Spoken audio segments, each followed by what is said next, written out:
Então, meus irmãos, vamos dar continuidade, então, à nossa série de exposições no Evangelho de João. Hoje nós vamos ter o penúltimo episódio da segunda temporada da série Evangelho em Carne. E em 15 dias mais, nós vamos dar início na segunda temporada da nossa série Origens, que é a nossa série de exposições no livro de Gênesis. Então já vai acrescentando novamente Gênesis aí nas suas leituras semanais. Que na segunda temporada de Gênesis nós vamos cobrir dos capítulos 5 até o capítulo 11. A gente vai fechar a primeira grande seção do livro de Gênesis, que é conhecida como a história primeva, a história primordial de todas as coisas. Então, já vão se aquecendo aí para essa jornada de Gênesis. Mas ainda a gente precisa passar pelo capítulo 12 do Evangelho de João. E é isso que a gente vai fazer agora. E o trecho de hoje é uma continuação direta do trecho que expomos na semana passada. E nós finalizamos o trecho domingo passado com aquela intrigante indagação da multidão a Jesus. Quem é esse Filho do Homem? E de onde surge essa pergunta? Essa pergunta veio logo depois que Jesus apresenta àquela multidão ali presente o verdadeiro Jesus, o verdadeiro Cristo, que aqueles homens precisavam ver. E, como vimos, o Cristo ali apresentado destoava radicalmente do Cristo das expectativas humanas.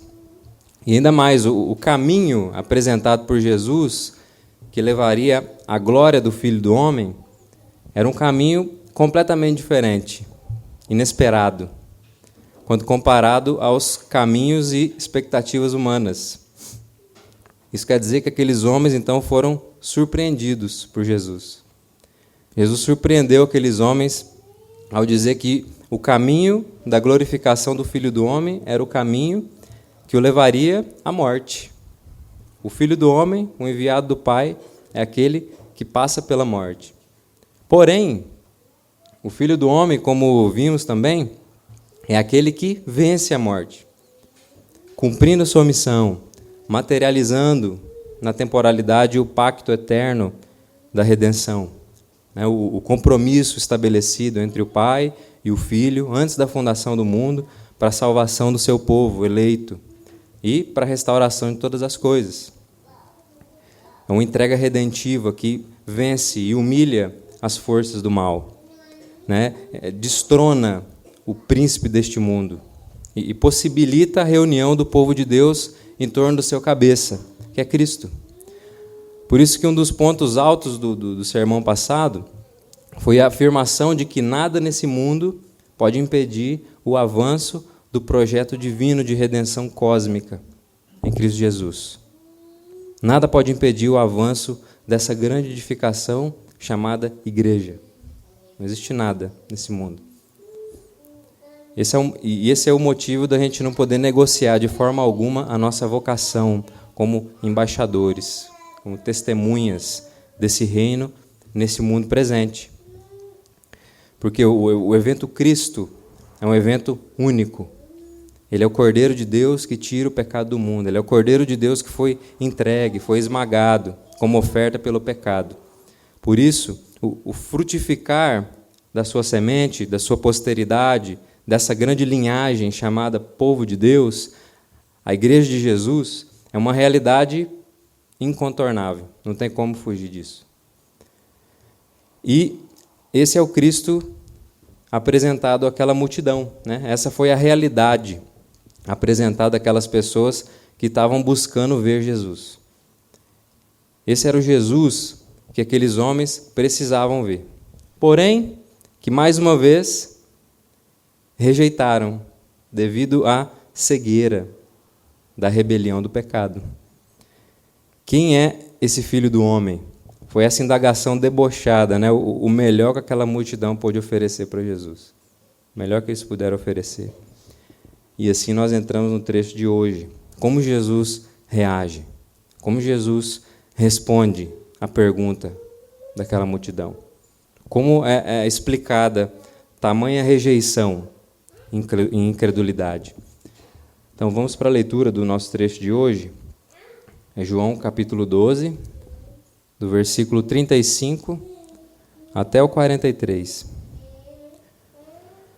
João 12, 35 ao 43. Diz assim: Respondeu-lhe Jesus: Ainda por um pouco a luz está convosco. Andai enquanto tendes a luz, para que as trevas não vos apanhem. E quem anda nas trevas não sabe para onde vai.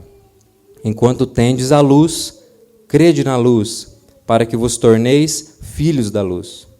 Jesus disse estas coisas e, retirando-se, ocultou-se deles. E, embora tivesse feito tantos sinais na sua presença, não creram nele.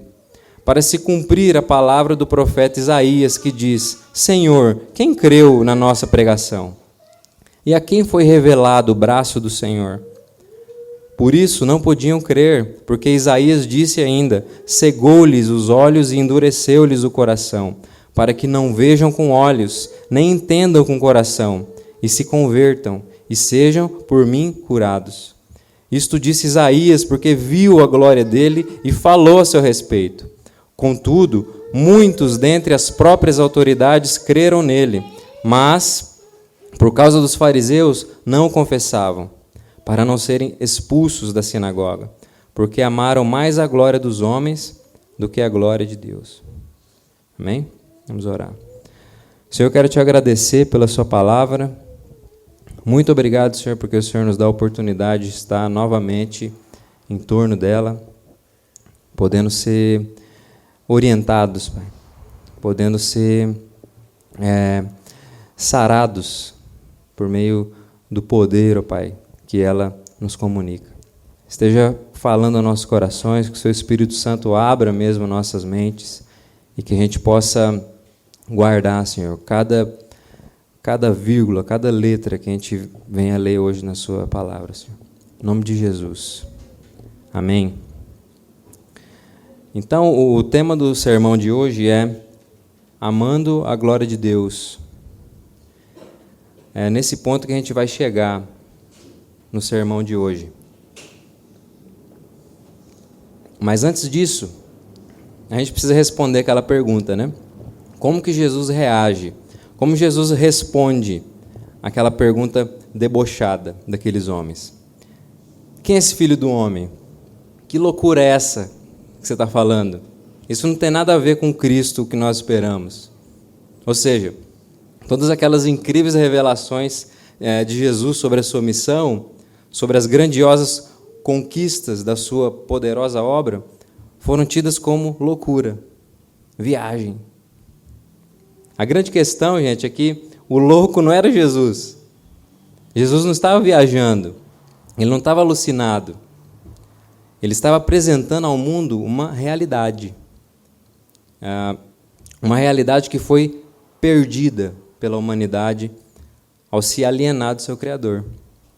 A realidade de um Deus que é amor em si mesmo, de um Deus que sem reservas doa de si, um Deus que não estranha uma atitude de entrega em favor de outros, um Deus que os homens já não conseguem enxergar mais, porque estão em trevas.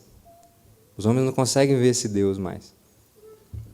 Por isso, a gente não pode estranhar o motivo de Jesus também ser apresentado na narrativa joanina como sendo a luz do mundo. Ele é a luz que ilumina a realidade. Essa realidade perdida pelos homens, que andam agora como loucos nesse mundo, desorientados, insatisfeitos, sedentos, hostis a Deus. E justamente por ser plenamente consciente dessa condição humana, que Jesus responde com uma advertência para aqueles homens. Versículo 35. Ainda por um pouco a luz está convosco. Jesus adverte a multidão sobre a imensa oportunidade que eles estavam perdendo. Ele adverte aquelas pessoas sobre o momento singular que eles estavam presenciando. A luz está convosco. A própria luz que ilumina a realidade está entre vocês, mas apenas por um pouco. Apenas por um pouco mais. É um tempo singular, um tempo específico, que não vai poder ser vivido novamente. Sendo assim, o versículo 35 continua: andai enquanto tendes a luz, para que as trevas não vos apanhem. Jesus está falando, aproveita esse momento, aproveita essa oportunidade, né? Aproveita para enxergar através de mim o Deus, o mundo, a realidade que vocês não conseguem mais enxergar, a realidade que vocês não conseguem mais entender, desfrutar. Guiem-se por essa luz, deixem-se iluminar por essa luz, para que não sejam abraçados plenamente pelas trevas que rodeiam vocês, pelo mal que os persegue, pela maldição que os esmaga. Andai enquanto tendes a luz que dentro de pouco tempo encarará e vencerá o poder das trevas, representada em última instância pelo quê? Pela realidade da morte. Jesus adverte a multidão a andar nessa luz, para que quando igualmente eles vierem a encarar esse poder das trevas, a morte, eles igualmente não sejam vencidos por ela. Eles não sejam surpreendidos por ela. Eles não sejam apanhados por ela. Quem não é iluminado pela luz que ilumina todas as coisas, anda desorientado, perdido, anda em desespero. Por quê? Porque não sabe o que o espera. O horizonte é um nada. Entende? Não há esperança. E quem anda nas trevas não sabe para onde vai. É o que o finalzinho do versículo 35 diz. O horizonte de quem anda nas trevas é um horizonte escuro, um horizonte incerto, completamente amedrontador. Toda aquela segurança sobre o sucesso do plano do Deus triuno, por meio da obra de Cristo, não significa nada para aqueles que não são iluminados por essa luz, por aqueles que se recusam a trilhar o caminho de vida do Filho do Homem. Não significa nada, tudo aquilo que Jesus disse, que a gente falou domingo passado. Por isso Jesus responde à multidão fazendo essa advertência. Não porque ele gostaria de humilhar aquelas pessoas. Muito pelo contrário, Jesus os adverte como alguém que tem como objetivo trazer à luz a real condição dos seres humanos. Assim é o anúncio das boas novas. A consciência da condição de pecado, de rebelião contra Deus, de cegueira, da condição de trevas, precisa ser escancarada. Precisa ser, de certa forma, iluminada. Para que então a boa notícia possa ser de fato uma boa notícia. Senão, não vai passar de massagem de ego humanista, terapêutico, motivacional. Deus nos livre. Deus nos livre disso, de pregar uma mensagem dessa. O Evangelho é completamente o oposto disso. É justamente sobre crermos menos em nós mesmos, menos no ser humano, menos nas atividades, obras, projetos, conquistas humanas, para que passemos a crer mais em Cristo, na sua obra, naquilo que Ele está edificando graciosamente. Esse é o Evangelho. E, meus irmãos, é muito importante tocar nesse ponto, porque, por exemplo, eu trabalho em um movimento de mobilização missionária, é um movimento internacional, global, né? E nós recebemos pessoas de diversas denominações, de diversas localidades do Brasil. Também a gente tem um contato muito significativo com irmãos e irmãs da maioria dos países aqui, vizinhos da América do Sul. Até eu já vivi com a minha esposa no Chile, em missão, um tempo. E uma coisa eu posso dizer com muita segurança e com muito pesar também, né? Que a maioria dos nossos irmãos hoje tem uma imensa dificuldade para definir biblicamente o que é o Evangelho. Tem uma imensa dificuldade para definir isso. Alguns acabam reduzindo o Evangelho a uma questão de performance intimista da relação com Deus. Aquela ideia de que eu preciso romper, eu preciso ir além. É uma perspectiva completamente performática da fé. É a minha performance que está contando. Entende? Outros, por outro lado, na tentativa até bem intencionada de pensar em um evangelho que abarca tudo, acabam confundindo o evangelho com o nosso fazer no mundo. E é muitas das vezes daí que surgem as assimilações, né? Você confunde os projetos da cidade dos homens com o projeto da cidade de Deus, que é justamente o que eu apontei em algumas mensagens anteriores. Então, diante disso, né, é totalmente possível concluir que há uma dificuldade intrínseca do ser humano em deixar de confiar nas obras das suas próprias mãos. Há uma dificuldade nossa disso. Há uma dificuldade da gente deixar de confiar em nós para crer profundamente na mensagem do Evangelho de Cristo Jesus. E isso é sério. Tão sério que o apóstolo Paulo afirmou na sua carta aos Romanos que tudo que não provém de fé é pecado. Portanto, para experimentar a vida iluminada pela luz do mundo, é preciso desenvolver uma vida fundamentada em uma profunda crença na pessoa e obra de Jesus. É essa a ação mais importante que a gente pode fazer. É essa ação que, de fato, tem o poder de mudar a nossa condição. O versículo 36. Enquanto tendes a luz, crede na luz. Para quê? Para que vos torneis filhos da luz. A verdadeira crença, o estabelecimento de uma profunda relação de confiança no Evangelho do Senhor Jesus, é aquilo que Cristo afirma como sendo o único meio para mudar a nossa condição de maldição diante do Deus Criador e sustentador de todas as coisas. Esse é o meio para que os homens saiam de uma condição de inimigos para uma condição de filhos. Filhos da luz, gerados pela e para a luz. Não mais perdidos, não mais desorientados, não mais desesperados, não mais desamparados. A questão é que o tempo para se lançar nessa crença rendida, por assim dizer, precisa ser aproveitado. O tempo tem que ser remido. O versículo fala, enquanto tendes a luz. Jesus faz questão de enfatizar para aqueles homens a magnitude do tempo que eles estavam vivendo. A luz que ilumina a realidade estava ali com eles. E se com a presença da própria luz estava difícil crer, com certeza, depois que ele partisse, ia ser muito pior. Aquele povo tinha ali diante de si a oferta mais privilegiada do Evangelho.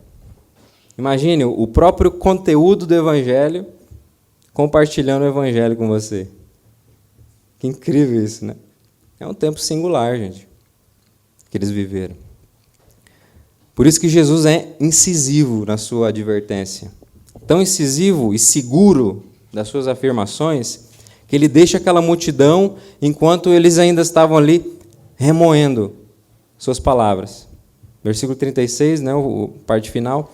Jesus disse estas coisas e, retirando-se, ocultou-se deles. Esse ponto da narrativa é muito importante, pois o próximo ato público de autorrevelação de Jesus vai ser agora a sua própria morte. É como se Jesus deixasse agora aqueles homens sem a luz, uma espécie prévia de julgamento, diante da incredulidade e rejeição que ele havia recebido como resposta em todo o seu ministério público. Essa seria a deixa, então, para que João desenvolva agora, na sua narrativa, algumas reflexões teológicas sobre a ferrenha incredulidade da grande maioria do seu povo. Algo necessário, né? Até mesmo para explicar o porquê Jesus, que se apresentou como Cristo, a resposta das expectativas veterotestamentárias, não arrebanhou massivamente o povo judeu, por exemplo. Por quê? Que Messias é esse que aparece, mas que parece estar se referindo a uma outra escritura de que possuía o povo hebreu? Parece que está falando de outra coisa. Né? Tem alguma coisa errada aí. Então, é justamente para explicar teologicamente essa grande rejeição em relação a Jesus, que o apóstolo João cunha uma breve e profunda reflexão. Agora Jesus sai de cena por um momento, né? E João desenvolve, então, uma espécie de teologia da incredulidade, né? Como diz o Carson. E ele, após apontar a retirada de Jesus, ele vai começar dizendo o seguinte, no versículo 37. E embora tivesse feito tantos sinais na sua presença, não creram nele. Aqui é como se o apóstolo estivesse fazendo um fechamento do último acontecimento que ele acabou de narrar ali, entre Jesus e a multidão. Mas agora ele está generalizando tudo. E ele conclui que mesmo diante de tantas comprovações miraculosas, tantos sinais, a resposta mais comum entre o povo em relação a Jesus foi a incredulidade. Mesmo com a presença do próprio Verbo divino encarnado, os homens, em sua grande maioria, não responderam em fé. Continuaram duros diante do movimento redentor do Criador. Mas, segundo João, esse era justamente o cenário esperado. Não teve surpresas. A vinda do Messias, de certa forma, possuía um aspecto duplo: salvação e juízo. O ministério de Jesus revelou, de forma mais escancarada na história, a tensão, né? Aquela profunda antítese entre a semente da serpente e a semente da mulher. A incredulidade, a rejeição em relação a Jesus não foi uma surpresa. Por quê? Porque também, de certa forma, era o cumprimento de expectativas das Sagradas Escrituras. Isso que João vai afirmar na sequência, no versículo 38. Para se cumprir a palavra do profeta Isaías, que diz: Senhor, quem creu em nossa pregação? E a quem foi revelado o braço do Senhor? O apóstolo começa a fundamentar o seu argumento aqui, citando o texto de Isaías 53:1, que é o relato do profeta sobre a admiração das nações a respeito do servo do Senhor, que foi rejeitado pelo povo, mas exaltado pelo próprio Deus. Ele então começa a nos mostrar como a rejeição do Filho do Homem também era uma expectativa veterotestamentária, como a rejeição do povo que desfrutava das bênçãos temporais da antiga aliança era um ponto culminante para o avanço e para o amadurecimento do projeto redentivo do Deus triuno a todas as nações. E o que, de forma geral, nos mostra a narrativa joanina é a realidade de um povo, né? Um povo que, no decorrer da sua jornada, passa a depositar a sua confiança última na bênção e não mais no abençoador. Um povo que passou a descansar na sua condição temporal e não mais na esperança de uma condição futura de glória, sobre a representação do descendente prometido. Consegue perceber isso aqui? Esse é o detalhe que nos ajuda a não tornar esse texto um tipo de determinismo simplista, sabe? Mas a continuar mantendo aquele saudável paradoxo entre a soberania de Deus e a responsabilidade humana. A rejeição era uma expectativa? Sim. Mas é a rejeição de um povo que passou a depositar todas as suas fichas em uma condição temporal, ao ponto de nem sequer poder imaginar, ou melhor, a ignorar a realidade de um Messias, um Cristo, um Filho do Homem, sofredor, que vence as maldições da queda se entregando para morrer, e não adotando um projeto político-religioso temporal. Justamente o que as expectativas messiânicas judaicas, na sua grande maioria, haviam se tornado. Era isso. E qualquer semelhança com 2022 não é mera coincidência. Mas eu não vou fazer aplicações em relação a isso hoje, eu prometo.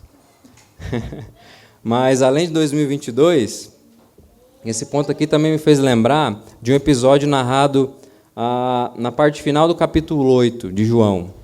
Foi justamente um trecho que eu expus aqui na igreja, onde Jesus, falando a alguns judeus de que não perecem aqueles que permanecem na sua palavra e que encontram libertação aqueles que conhecem a verdade, ele acaba ouvindo da parte desses judeus que eles eram descendência de Abraão e jamais haviam sido escravos.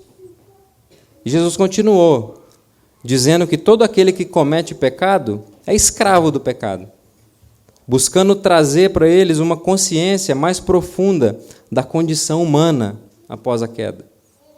Até comparando a condição de descendência física de Abraão com a condição de um escravo, que desfruta de fato de uma relação com o seu Senhor, mas não desfruta como o filho do Senhor desfruta. O filho vive no interior da casa do seu pai.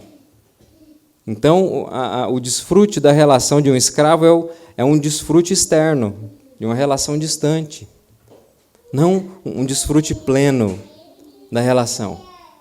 E é interessante porque essa comparação de Jesus encontra ressonância até mesmo com o que o apóstolo Paulo diz na sua carta aos Gálatas, de que a lei anteriormente conduzia o povo de Deus como um aio até o seu verdadeiro mestre, que é Cristo. E o que é um aio? O aio era um servo, um escravo, conhecido como paidagogo, que é de onde deriva a nossa palavra pedagogo. E qual era o serviço desse paidagogo? Enquanto pequenos, os filhos do Senhor eram entregues pelo Senhor, né, o pai deles, ao paidagogo, ao escravo, para que durante toda a infância eles fossem cuidados completamente por ele. Ou seja, na infância, filhos do Senhor e filhos dos escravos compartilhavam de uma mesma condição, conviviam juntos. Só que em determinado momento da idade deles, o Senhor chamava, separava os seus filhos de entre os escravos, para então entregá-los ao seu verdadeiro mestre, que iria conduzir eles a partir de então, rumo a uma formação digna de um filho de Senhor. Percebe que interessantes são, né, esses paralelos, né? A descendência física de Abraão desfrutava de uma condição provisória, temporal. Isso vai nos ajudar a entender até mesmo o porquê da condicionalidade da aliança mosaica em relação à terra, por exemplo. Um lugar geográfico nunca foi o objetivo final do plano redentivo de Deus. Até porque é um plano redentivo cósmico. Não faz sentido. Você consegue lembrar das palavras de Jesus, a mulher samaritana, por exemplo? A hora vem, quando nem neste monte, nem em Jerusalém, adorareis o Pai. Uma expectativa mais ampla sempre esteve nos planos do Deus triuno. Uma expectativa que, segundo o autor aos Hebreus, foi também cultivada pelo próprio Abraão, que pela fé aguardava a cidade que tem fundamentos, da qual Deus é o arquiteto e edificador. Por isso que Jesus respondeu aos judeus que estavam ali se gabando, né, de serem descendência física de Abraão, a praticarem as mesmas obras que Abraão. Os verdadeiros filhos de Abraão devem cultivar as mesmas expectativas do patriarca. Ele não amou mais a dádiva do que o doador. Ele não confiou mais na bênção do que no abençoador. Pelo contrário, ele entrega a sua posteridade física a Deus. Isso que significou a entrega de Isaac. Ele entrega as suas possibilidades todas na mão de Deus. E a partir dessa entrega, é que ele pôde desfrutar do seu filho, então, como um filho. E desfrutar de Deus como um Deus de verdade. Um Deus que é digno de confiança e que leva os seus planos ao devido cumprimento, à sua maneira, à sua forma. Os judeus não praticaram essas obras. Não entregaram aos pés do Senhor a sua condição temporal, para que pudessem desfrutar do cordeiro provido pelo Pai. Entende? Um paralelo. Eles trocaram seu objeto de fé, deixaram de crer em Deus e se prostituíram com as próprias dádivas que Deus deu para eles. Esse foi o desejo ali da grande maioria do povo hebreu. E o evento Cristo, ele somente escancarou essa realidade. A gente precisa ter isso bem claro para que a gente possa entender os 2 versículos seguintes da reflexão de João.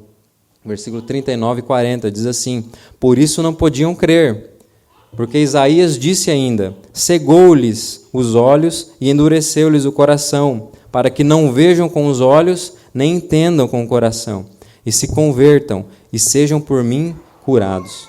Nessa parte, João cita o texto de Isaías 6,10. É um contexto onde o profeta recebe a visão do Senhor, né, que resulta nele um profundo arrependimento e, consequentemente, uma purificação da sua parte, onde ele se oferece, então, para servir como mensageiro do Senhor. E assim ele é comissionado por Deus, mas ele é comissionado diante de uma terrível perspectiva, né, de ser ignorado, de ser zombado, de ser rejeitado pelo povo a quem ele deveria falar. Mas mesmo assim, Deus ordena a Isaías a levar adiante a sua missão, mesmo estando ciente dos resultados negativos que ele ia ter. Mas e o que Deus fez? Deus endureceu o coração do povo por meio da própria pregação do profeta, justamente para que o povo não cresça na sua pregação. Difícil, né? É muito difícil. Difícil entender essas coisas. Mas dizer que a gente pode compreender essa relação da soberania de Deus com a responsabilidade humana ia ser muita arrogância da nossa parte, né, gente? O fato aqui é que aqueles que se endurecem por vontade própria, eles vão ser endurecidos pelo próprio Deus como forma de juízo. Sabe por quê? Porque o preço do pecado é sempre alto. Isso sim precisa estar bem claro para nós. Há uma terrível consequência quando se endurece o coração diante das constantes advertências do Senhor nas nossas vidas. Isso não muda nada, o fato de Deus ser um Deus amoroso, cheio de misericórdia. Na verdade, isso até mesmo ressalta o quanto Deus é misericordioso, pois Ele é longânimo, tardio em irar-se. Mas Ele jamais vai fechar os olhos para a obstinação pecaminosa. Jamais.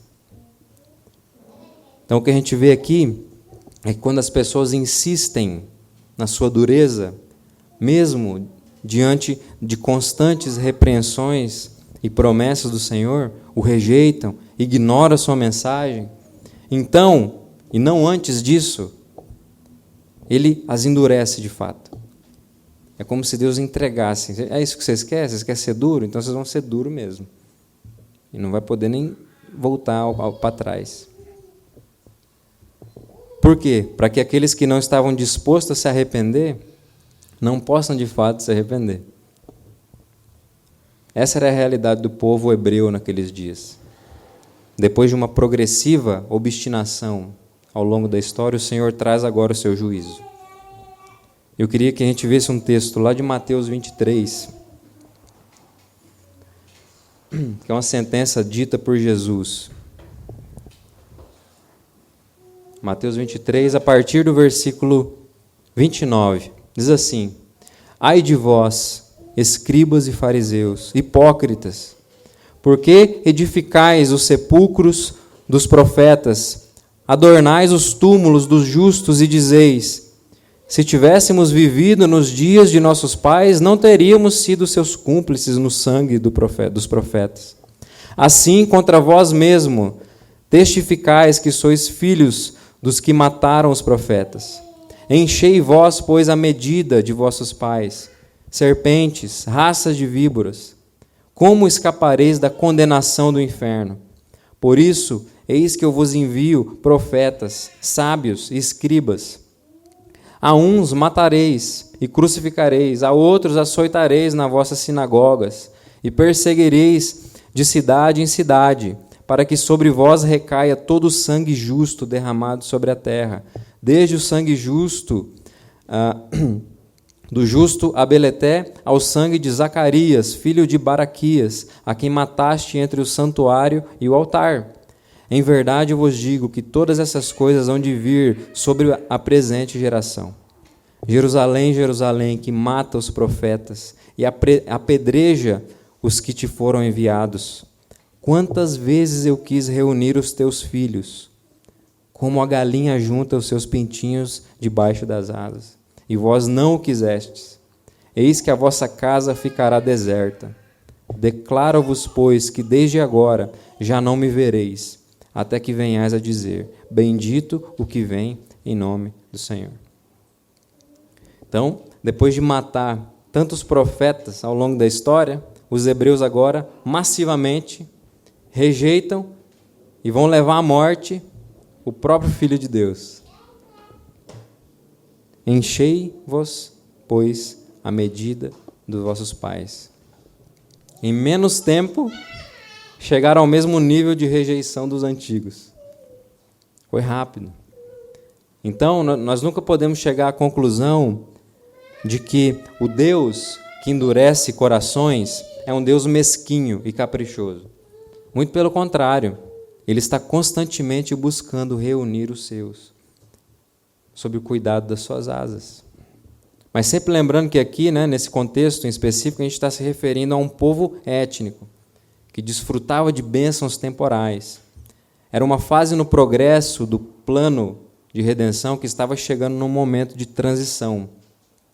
O Senhor estava prestes a separar de entre os escravos, por assim dizer, os seus filhos, para os encaminhar ao verdadeiro mestre e uni-los à sua verdadeira família, à sua verdadeira descendência. Por isso a ideia é sempre presente de um remanescente fiel em Israel. Essa é a ideia. Mas o grande ponto nisso tudo, por mais que seja difícil, ou talvez impossível, eu diria, da gente entender os pormenores dessa dinâmica da soberania de Deus e responsabilidade humana, é que a dureza do coração humano jamais vai ser um empecilho para os planos divinos no mundo. Jamais. O avanço do reino não depende, em última instância, da boa vontade das pessoas. E graças a Deus por isso. Nunca dependeu também.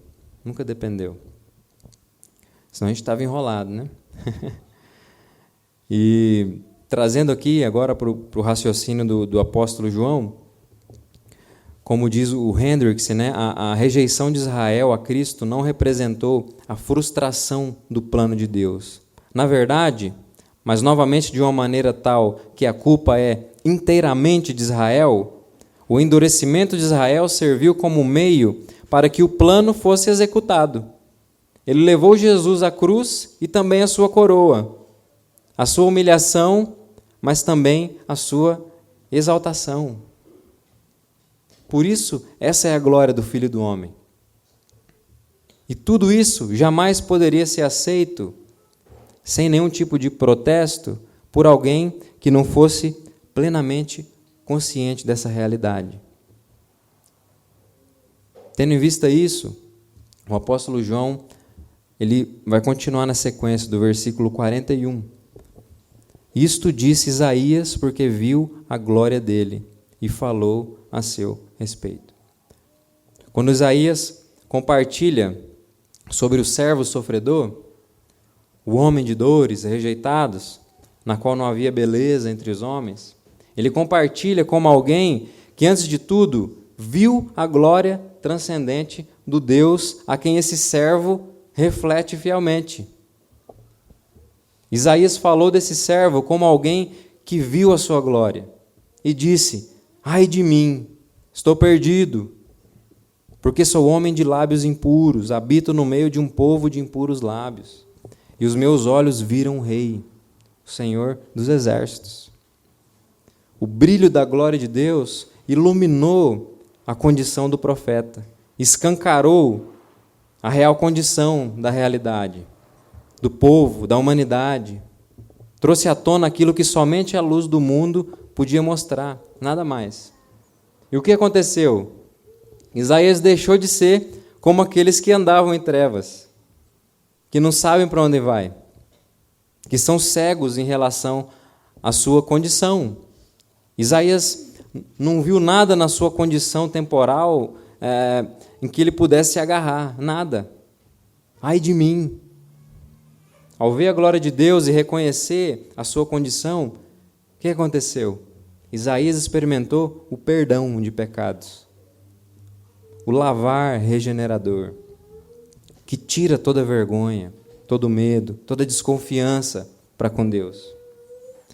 Foi essa experiência, a experiência de ver a sua podridão e de vê-la sendo convertida graciosamente por um Deus que não precisa fazer isso, que fez com que o profeta, no fim, entendesse o caminho de entrega desse Deus e chegar à convicção de que é justamente esse o caminho necessário para que a sua glória possa ser revelada nesse mundo mau. Porque sem um compadecimento, sem um voltar misericordioso de Deus em direção às suas criaturas rebeldes, escravizadas pelo pecado, sem uma entrega sacrificial desse Deus majestoso, em que não há nele nenhum tipo de mancha, distorção, nós jamais poderíamos desfrutar da sua glória. E para ser mais exato, nós sequer suportaríamos o peso da glória de Deus. A gente ia ser consumido, esmagado por ela. O movimento de Deus por meio de Jesus, que abre mão da sua glória para que pudesse ser compreendido verdadeiramente pelos homens, para que pudesse abraçar e fazer morrer em si todas as maldições que os aprisionam, é o único caminho para que pudéssemos vê-lo em toda a sua majestade. É o único caminho. Por isso, essa é a glória do Filho do Homem, do Cristo, o enviado do Pai. Porque é justamente assim, e apenas assim, que ele poderá desfrutar da presença dos seus irmãos na casa do Pai. É a única maneira. É paradoxal a forma que Deus usa para compartilhar da sua glória para o seu povo. Mas é exatamente necessário, é extremamente necessário.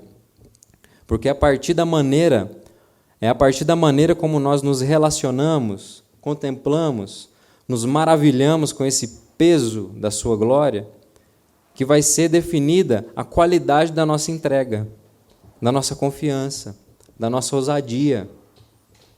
É apontando para isso que o apóstolo João vai prosseguir na sua reflexão, na sua teologia da incredulidade. A gente entra nos últimos 2 versículos de hoje, 42 e 43. Contudo, muitos dentre as próprias autoridades creram nele, mas, por causa dos fariseus, não o confessavam, para não serem expulsos da sinagoga, porque amaram mais a glória dos homens do que a glória de Deus.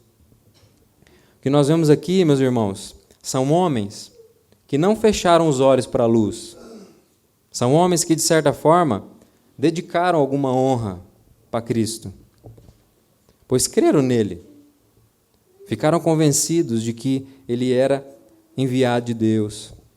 Receberam sua doutrina como sendo uma doutrina divina, porém, não o honraram o suficiente, pois eles não tiveram coragem de o reconhecer publicamente, de confessar publicamente a sua fé, para que passassem a desfrutar de bênçãos agora eternas, não mais temporais. E é interessante João ter explicitado aqui o fato de que eles eram governantes, homens que estavam envolvidos e empenhados ali diretamente a levar a cabo projetos religiosos, políticos, sociais, específicos. E por que isso é interessante?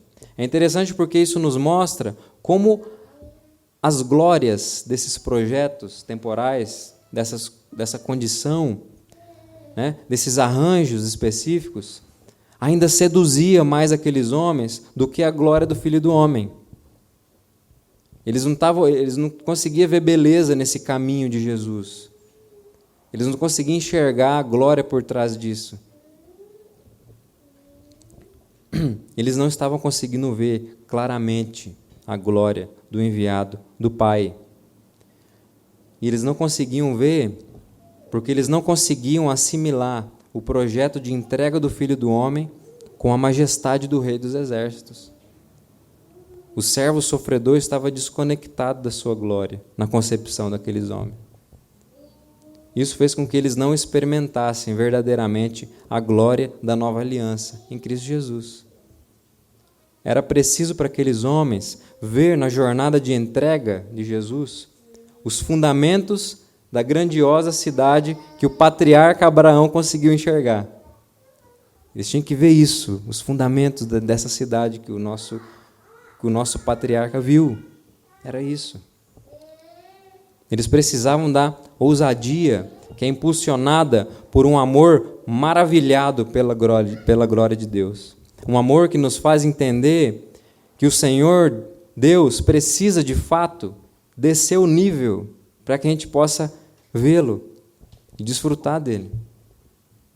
Verdadeiramente. É justamente isso que foi feito através de Jesus Cristo. Aquele que reflete verdadeiramente a glória do Deus eterno. Então, meus irmãos, que o Senhor, por meio do seu Espírito Santo, nos leve a amar, a se maravilhar profundamente como povo seu na sua glória, que é revelada por meio da entrega voluntária de Cristo Jesus.